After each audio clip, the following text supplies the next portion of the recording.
Good evening, everyone, and welcome to OSCA Live, proudly brought to you by the Old Scotch Collegians Association. My name is Scott Montgomery, OSCA's Executive Director, and I'm delighted to have my guest this evening is Carolyn Creswell from Carman's Fine Foods. So welcome, Carolyn. Thanks, Scott. So Carolyn's got a terrific family Scotch connection. She's married to Pete from the class of 84. She's a current parent with 4 kids, with boys in grade 6 and year 11. Here at Scotch. She's got a daughter at Lauriston up at Harqua and a junior one in Auburn South Primary School. She has terrific Scotch connections with her dad, a terrific person in David from the class of 57, and your brother John from 94. So welcome again, Carolyn. It's terrific to have you here. Thanks so much for having me. So we thought there's plenty to talk about, but I've just broken this conversation down into a couple of topics. And we're going to talk about the challenges of building a business and your fine business that you've got going, family and work-life balance, and your philanthropic pursuits. Does that sound okay? Fire away. Fire away. So Carolyn, your business and Carman's Fine Foods and the challenges that you face. And let's go back a little step and how this all started. And you're at school, and did you have any part-time jobs, and sort of how did this sort of evolve? Sure. So I was a St. Cass girl. I'm the year 91, and I had lots of part-time jobs. I remember going for a job working at the Coles checkout at Taronga the very day that I could go and sit that exam. I worked at the video shop up at Taronga. I babysat on Saturday nights. I waitress for the St Kilda Football Club, and lots of different things. And the people that I babysat for said to me when I finished school, would I be interested in coming and doing making muesli? They had a little muesli business. So I'd really wanted to get into law, but I didn't have good enough marks. So I was doing the scam in those days was that you did arts out at Monash and then you tried to transfer over in your second year. So that was my plan with the extensive 16 contact hours a week there was doing an arts degree. So I was fine. I could make muesli every Tuesday. And after about 6 months, the people that I made the muesli for said that they were going to sell this little business. And so I sort of formed a little arrangement with the other lady that worked there. And we thought, well, hang on, we could buy this together. And I sort of remember being so nervous going home to my parents saying, oh, what do you think about buying the business? And I just remember they were both so supportive of this idea. So we put an offer in of $1,000 each after we'd looked at the books, and they sort of laughed because they didn't want $2,000, they wanted $10,000. And so for 3 months, they sent other people into the business for someone else to potentially buy it.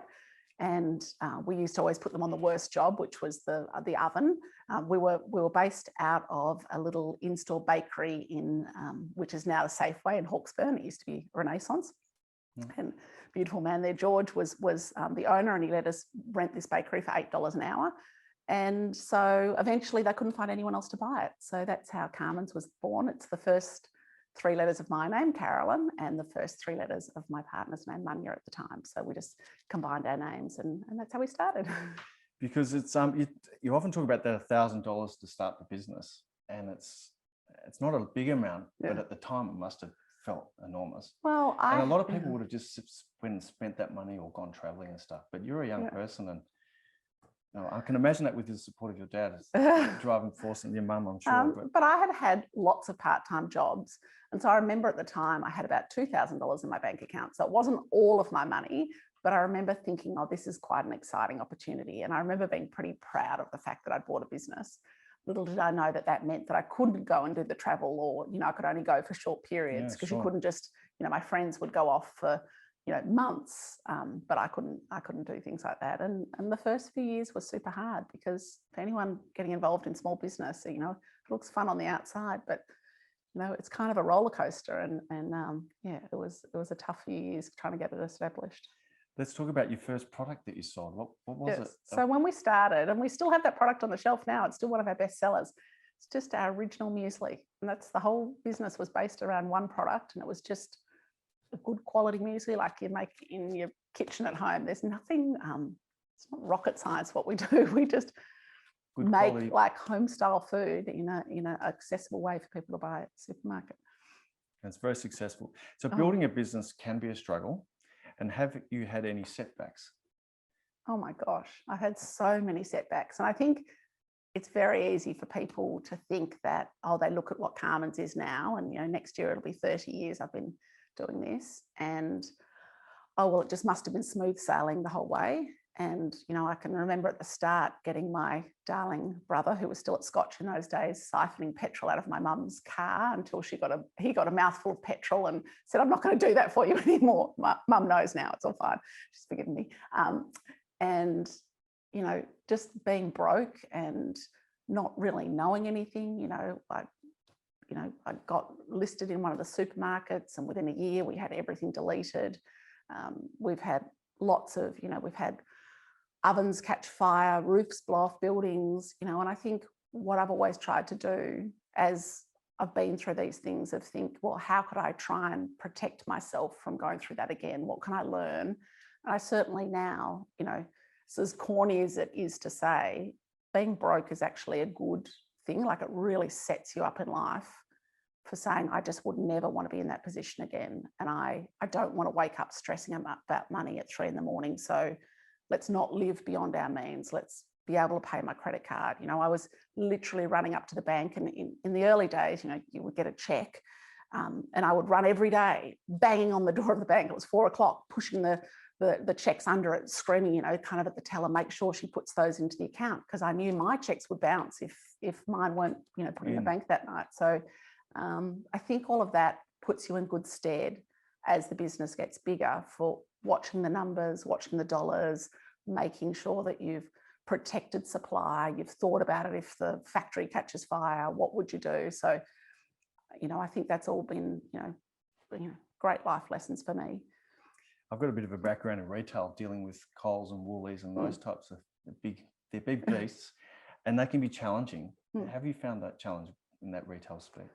Look, I think in the early days, I guess I'm a very optimistic person, and in the early days, it was very, it was challenging, because each time I would go to review, I'd think, are they going to delete me this time? Will I make it?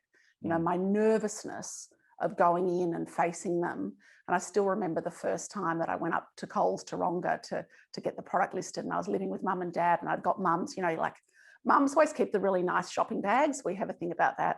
And so I'd found the nicest one, and I'd ironed this bag the night before. I'd put starch on the brown craft bag, so it was as crisp as it could be. And I got up there about 2 hours early, because I thought, I just wanted to make sure I didn't miss my appointment, and did, about 5 nervous wheeze waiting eventually that they would let me present. And then, and they did. And, every time I drive past Coles Taronga, I still remember walking out and having tears drip off my chin that they'd accepted me. They were giving me this opportunity. So I've never stopped being grateful of that. And look, now, if you release products that sell, they're really happy with you.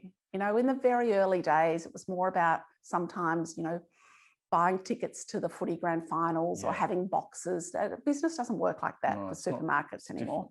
Now they want you to release stuff that people want to buy. There's a partnership. Yeah, and we're lucky for, both of the retailers. We're sort of the lead brand now, so we can help lay the shelves and help the entire aisle, how it looks, and put our recommendations, which we have a big, it's called a category team that put some really sophisticated data together for them. And so they now rely on us to help, it is a real partnership. Yeah. So we're talking about your own people and the importance of people in your team and the success of Carman's. So how important are the people behind the scenes to drive that? It's crucial. And I think, what I learned along the way is that you want to hire people. It's not, it's about people who are smarter than you. And I try and make sure that the work that I'm doing is the work that I'm good at. And also, that often it's the work that you enjoy doing, because it's what motivates you.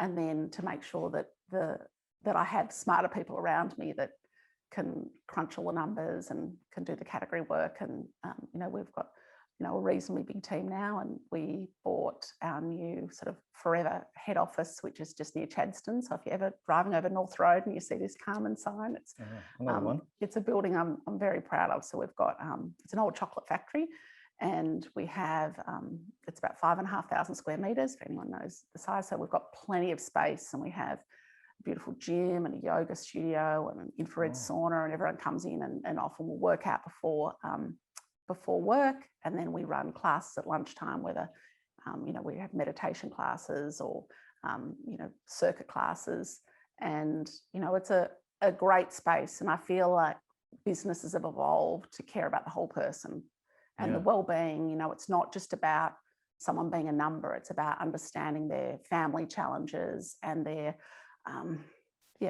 well-being, and caring about them and also their extended family. And that's something I think we're very I love that. Very proud of that extended family and keeping the wellness side of it. I think that's terrific. COVID has impacted us all. Has it had a big impact on the business and online sales? And So COVID has been fascinating for us.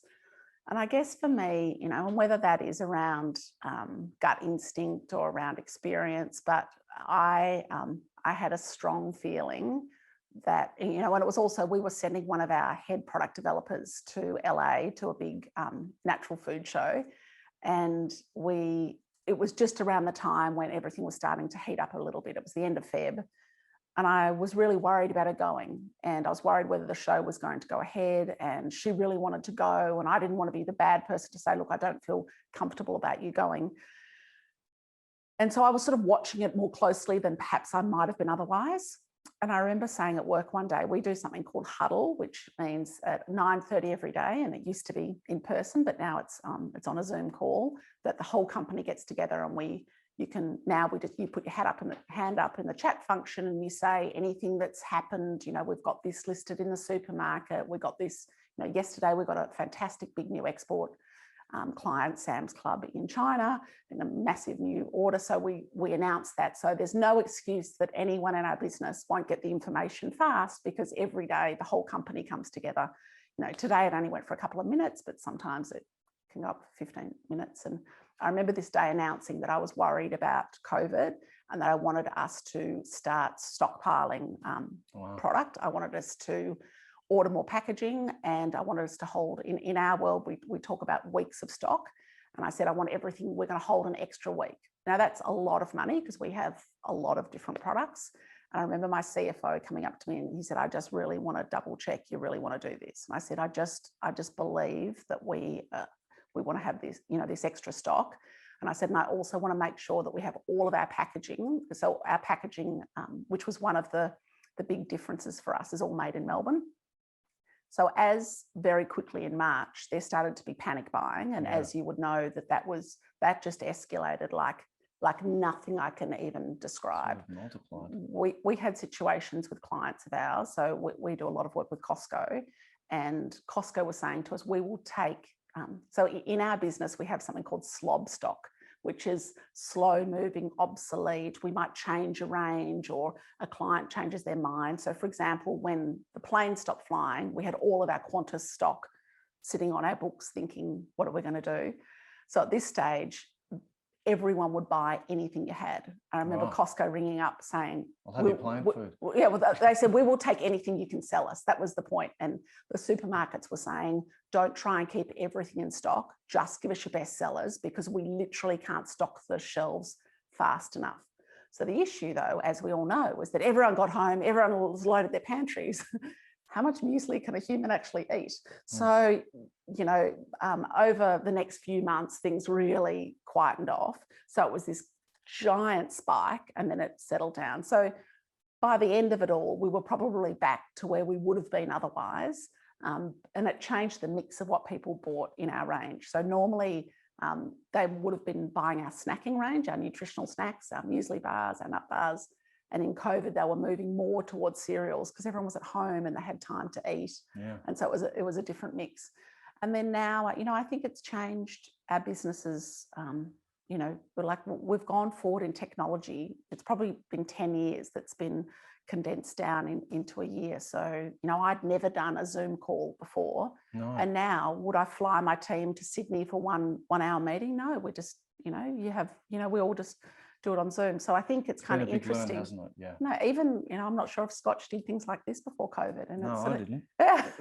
It's kind of interesting of how, we've got to see some of the I think the benefits of how it has made us embrace technology, and maybe I hope people are sitting at home tonight having a glass of wine and cooking dinner or something and thinking, Yeah, I can watch that and not be trudging out in the cold in winter to Scotch. Well, we've certainly enjoyed this technology space and being able to go into people's households. So you talked about some of the successes in that. I'm interested in some of the mistakes that you may have made and the learnings you've had from that. So I think that in the early days, I found it really hard to let go of a product. So you put a lot of love and effort into releasing something, and then you might hang on for a long time and keep trying to flog it to make it sell, and keep promoting it and keep doing what you can to market it.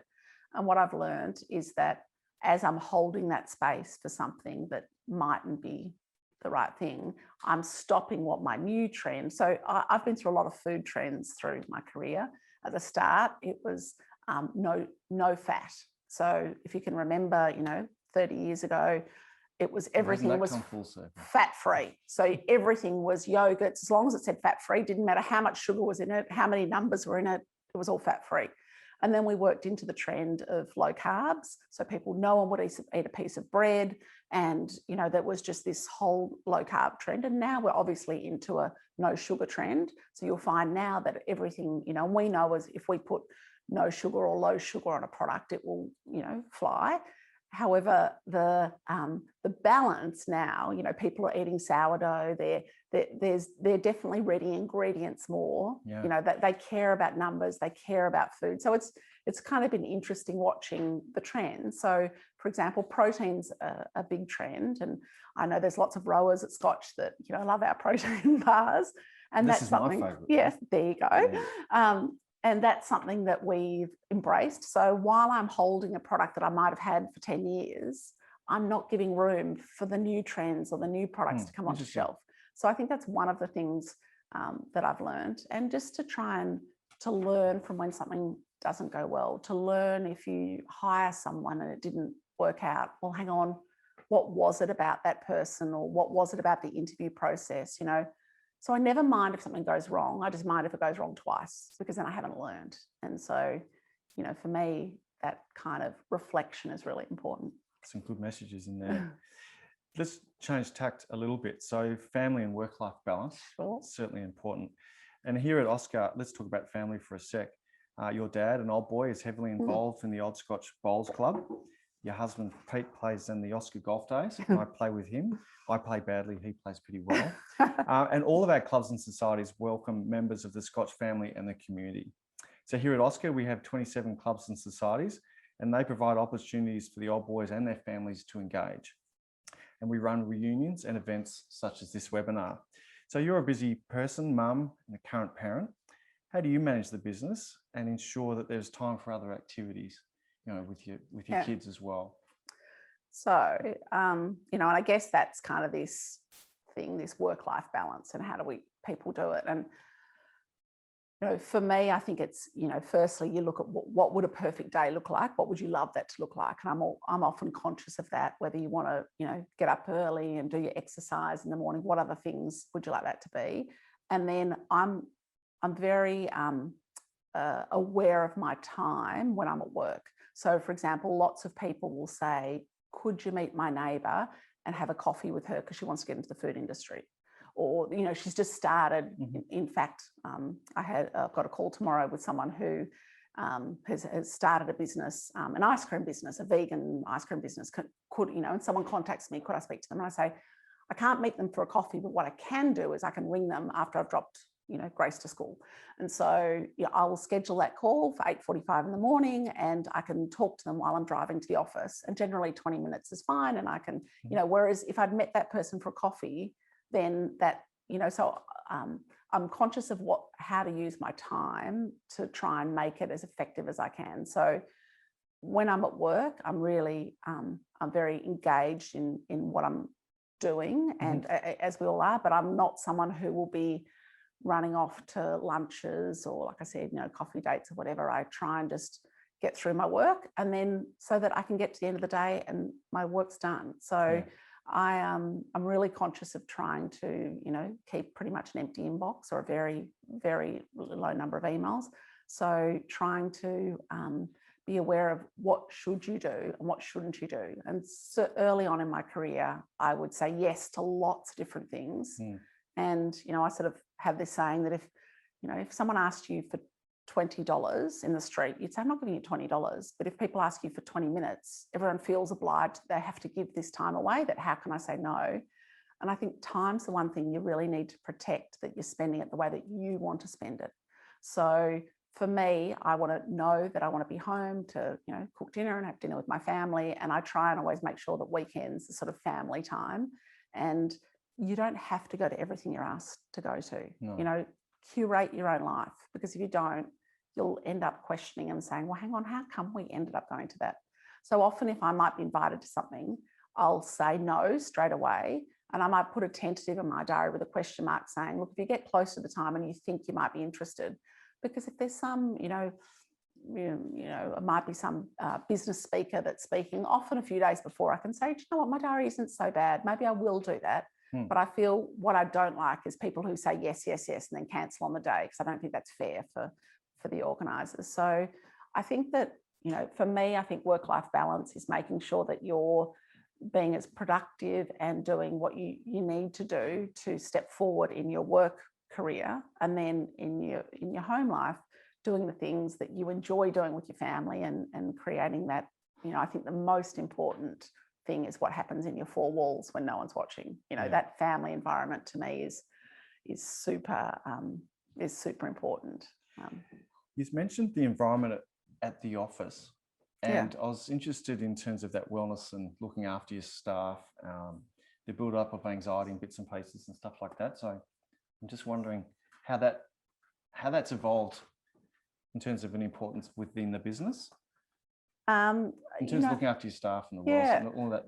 So I think I've always tried to treat people, because I worked so many jobs when I was younger, and often those jobs were, you weren't treated very well, or you were treated, you're a bit invisible. I can tell you there's nothing like being a checkout chick to know how low in the pecking order you are.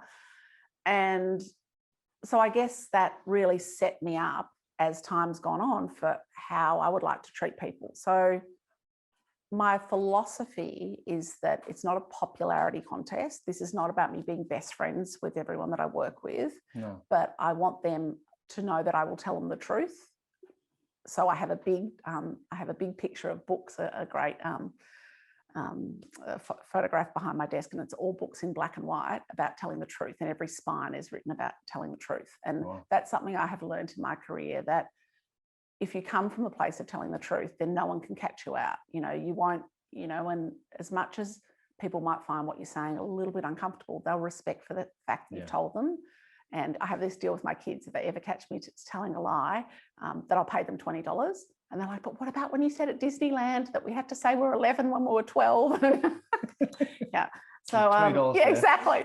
But, that to me is something that, I think integrity is a core value of mine, and it's something that I have worked on a lot over my career, because particularly when you're broke and, you're stealing petrol from your mum, and that really tests your integrity of who you are as a person. And I think now I look back and think, I'm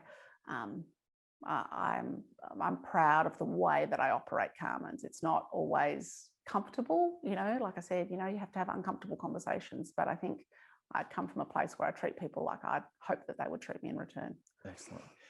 Let's talk about mentors, and we do a lot of that here at OSCA in terms of looking after relationships and the engagement type thing. And so I was just wondering whether you had a mentor and whether you provide mentoring to others. So what I would say is, over the 30-year journey, that I've had different people, and it's often going to the different people when I've been looking for what information I've needed.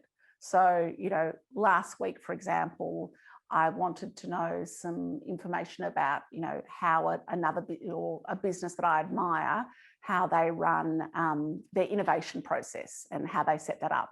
And, when I rang this woman who's running, a $1 billion business, and, is super, important. But because I was really specific about saying, hey, this is my question, I just would appreciate if you could just tell me this. People are very happy when you're very specific of what you're asking. And that's what I've always tried to do through my career. And I say to people when they come to me, let me know how I can help you.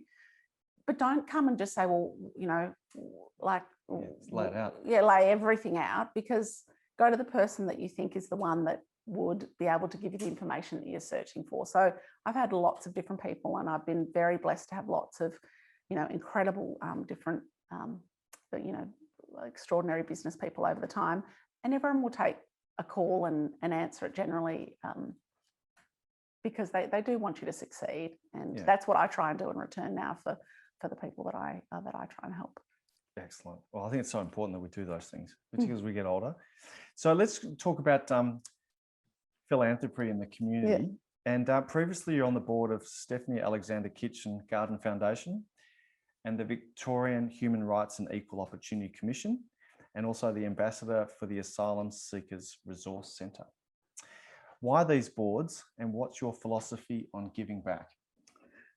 So I'm very conscious when I choose a board that it is something that I'm going to be happy to give up my time to go and do, that I'm going to leave the office and I'm driving there and I won't be, that I'm going to make a difference. And I think that one of the greatest things that we're ever hoping to do is to feel that our time was worthy and that we made a difference. And I think, and Scotch actually does this, I think, and I use this analogy that if I said to people at work that I was going to double their salary and all they were going to do was move bricks from one pile to the other, and then at lunchtime they were going to move the bricks back from that pile to where they started in the morning, people will do that for a couple of weeks for a fantastic salary. But after a couple of months, they'll say, do you know what, this is just not fulfilling. I want more with my life. And so for me, I wanted to, I make sure that in any work I'm doing outside of Carman, so that, when you talk about work-life balance, if you take too much on, you actually will run yourself ragged. So I guess for me, my philosophy around philanthropy is that I feel that I'll just go back because I just want you to know that didn't just come from me. I was very blessed that when I won the Telstra Businesswoman of the Year, I sort of laughed at the caliber of my dinner party invitation skyrocketed, and I got lots of wonderful opportunities. And one of them was to go to Richard Branson's island in Necker Island. And I got to spend a week with some incredible people there. And through that, he really instilled, certainly in me, my big take-home message was stop worrying about your own backyard. You're a global citizen. You have to worry about the world. You've got to be thinking bigger. And I hope, and I'm a massive traveller, and here's to hoping once COVID passes that I can get back to some rough and ready. And I would hope that if I woke up tomorrow on the other side of the world in a very poor community, that the inequality that happens in the world, that someone on the other side who was in a financial position would remember me. And I always think, like, when you look up to the stars, I know this all sounds over the top, but when you look up, we're all under these same stars tonight. Doesn't matter where you are, rich or poor, whichever part of the world. And so I am very interested in education, particularly for girls in third world countries. That's something that I'm very passionate about. And so I'm involved in a variety of different enterprises where I try and help there. And I hope that, and I understand that everyone has what motivates them and what makes them feel that they've left the world a little bit of a better place. And for me, that's something that I'm passionate about. Oh, that's good. You can tell that you're passionate about those things. So, Carolyn, this has been a fantastic discussion, and there's so much more we could talk about. But I've just got a couple of quick fire questions I'm going to fire at you. Sure. And they're a bit quirky, but we'll give them a go. So here's my rapid fire questions to finish, and there's 6 of them. Tomato sauce, pantry or the fridge? Always the fridge. I've never thought about it, but always the fridge. I'm pantry now. What are you reading at the moment? In fact, when I finish this tonight, I'm going straight off to my book group. So I have just finished yesterday a very fascinating book called Conclave, which is the process of when they appoint a new pope. And it was a thriller. So it's about all of the 117 cardinals and them coming from all around the world and the politics and the intrigue, but it's written in a really gripping way. So I'm very much looking forward to meeting the girls at the wine bar tonight to talk about Conclave. I'm not sure you're going to get home before midnight. That's the topic. What will you be doing in 10 years, do you think?